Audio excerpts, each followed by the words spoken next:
No De Casa em Casa desta semana, nós vamos meditar sobre o propósito da lei.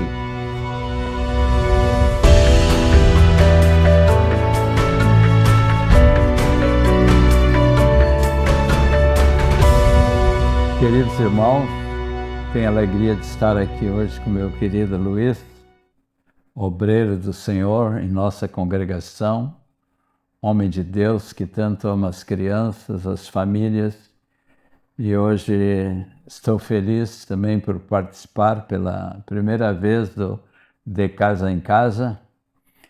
E como o Luiz já falou, o nosso tema vai ser entender mais um pouco o propósito da lei de Deus. O texto que os irmãos devem ler em casa, muitos já devem ter lido, né? Está ou irão ler, aliás, está em Romanos 3, capítulo 1 até o 20. E eu quero, assim, introduzindo o nosso assunto aqui, né? Às vezes temos ouvido alguns irmãos dizerem assim que acham a carta aos Romanos uma das cartas mais difíceis de entender. Acho que não deveríamos pensar assim, porque toda a palavra de Deus é inspirada por Deus e é útil, né, para a nossa santificação pessoal. E se é assim, ou se às vezes Paulo expressa algumas coisas que a gente não entende muito bem, vamos pedir que o autor da Bíblia, né, amados irmãos, que é o Espírito Santo, nos revele essas maravilhas.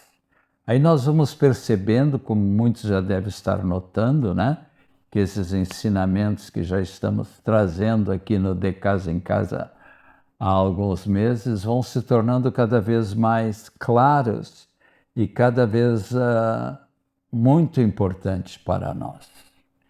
Eu queria relembrar um pouquinho, né, do que já foi falado desde o capítulo 1.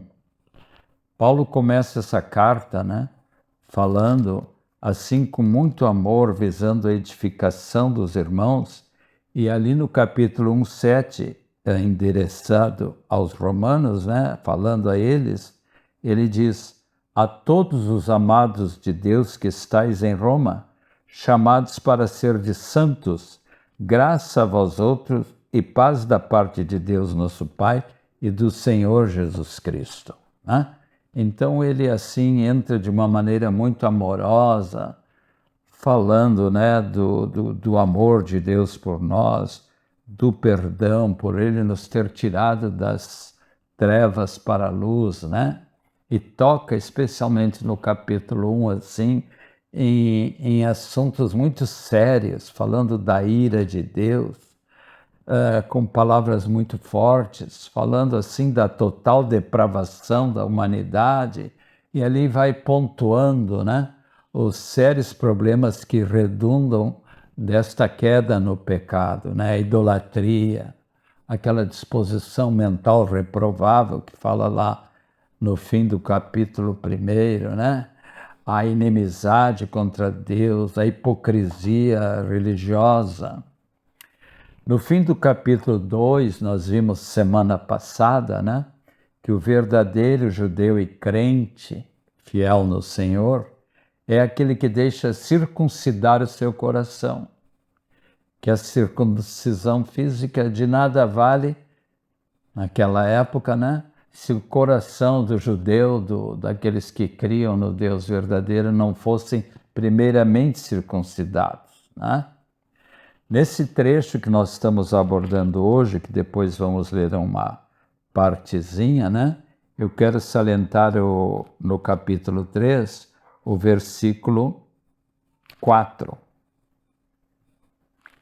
Seja Deus verdadeiro e mentiroso o homem, segundo está escrito, para seres justificados nas tuas palavras e venhas a vencer quando fores julgado.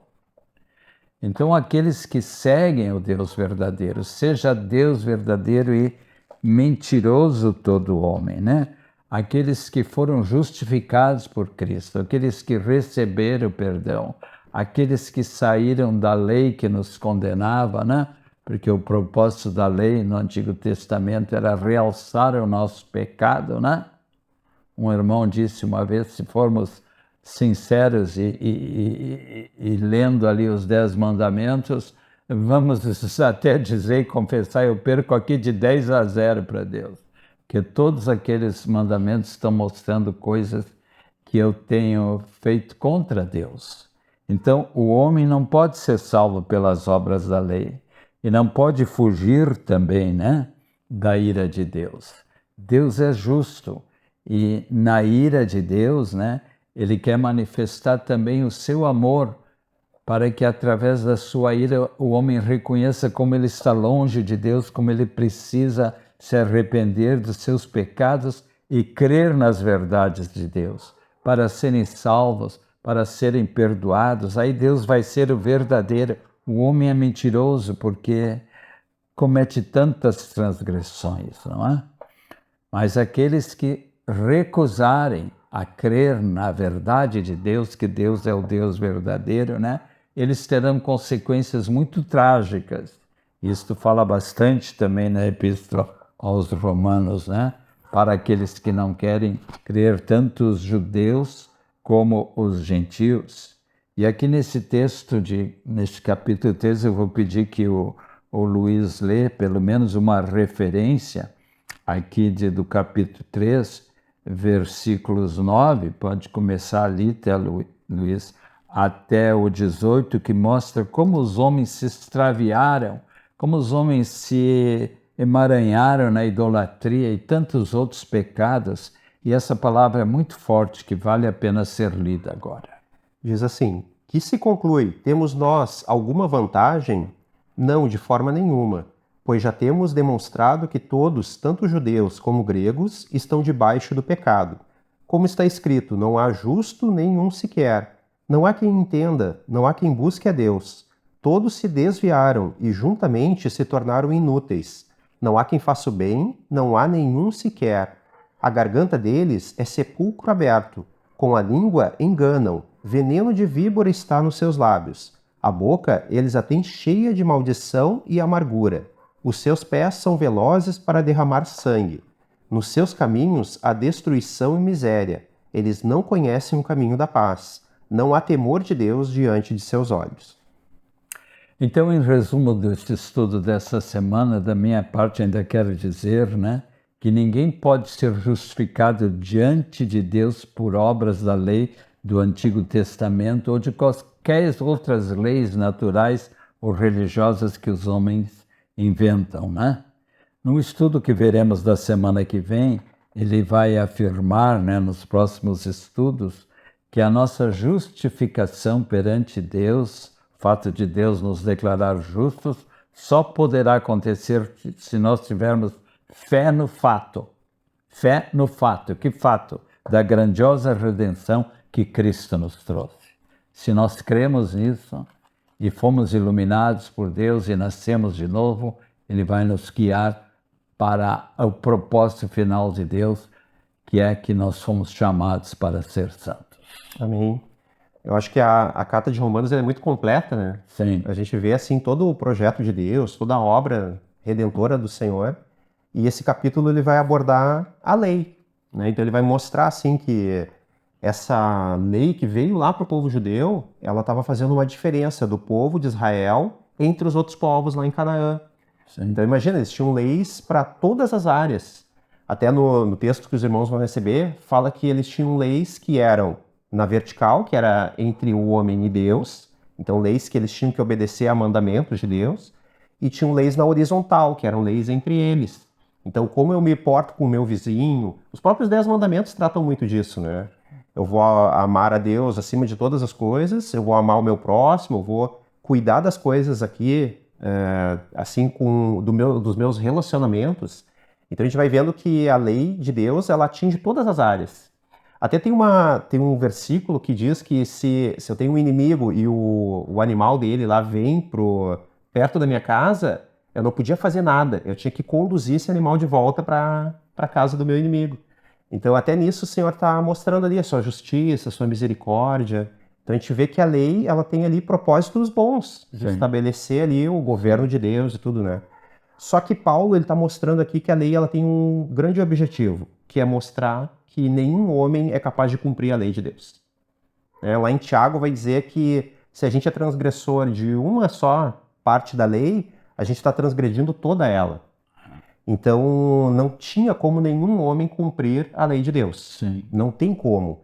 E aí somente por meio de Jesus é que a gente pode agora viver não mais debaixo da lei, mas debaixo dessa graça dele. Isso. Então Jesus foi o único que conseguiu cumprir 100% da lei. E agora a gente vive as bênçãos dessa obediência que Jesus teve, né? Que era uma obediência que a gente não poderia, né?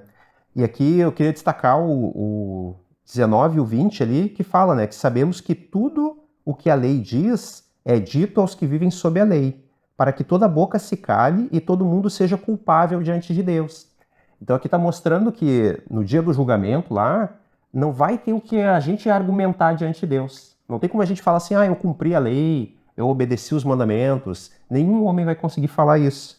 E depois diz, né? Porque ninguém será justificado diante de Deus por obras da lei. Pois pela lei vem o pleno conhecimento do pecado. Então a lei, ela nos trouxe esse conhecimento. Eu sou pecador.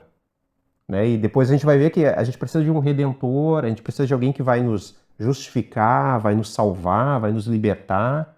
Então, somente Jesus poderia fazer isso por nós, né? Então, graças a Deus por Jesus, que não somente morreu no nosso lugar, mas ele cumpriu a lei e agora, através da ressurreição dele, a gente tem uma nova vida, né? A gente tem um novo andar com Deus agora, não mais com medo dessa lei que a gente não podia cumprir, né? Então, a gente tem liberdade em Jesus, né? Então, que vocês possam meditar nessas palavras, possam compartilhar nos grupos, que o Senhor abençoe a semana de cada um, em nome de Jesus. Eu quero orar ainda por cada um de vocês, tá? Abençoa, Senhor, cada vida que está ouvindo essa palavra, nos lares, na comunhão, a sós contigo, Amém. Para que este capítulo também seja de grande importância na vida de cada um. E todos nós continuemos crescendo para ti. Amém, Jesus. Amém. Amém.